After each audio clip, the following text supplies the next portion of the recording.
Connections Manager. Quantower makes it easier to connect with multiple data providers synchronously within one application. You may combine connections to various brokers, data feeds, or crypto exchanges in several clicks, so let's find out how to use a Quantower Connections Manager. When you launch Quantower, you need to provide trading data to use it in your panels. To do this, you need to open a Connections Manager from the Control Center toolbar. This screen consists of the connections list and connection parameters form.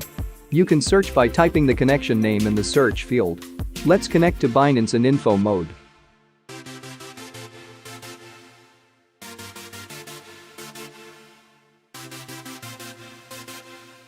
Once connected, you will see the status info and a disconnect button that terminates the current connection.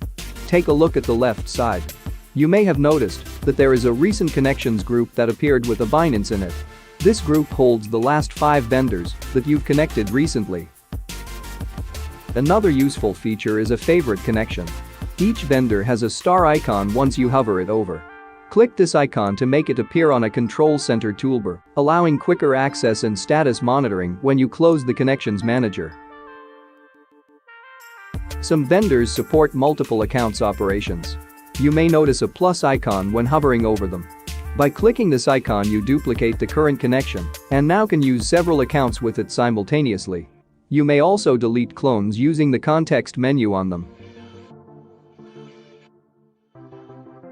Worth mentioning that some vendors have additional connection parameters situated in the right side footer.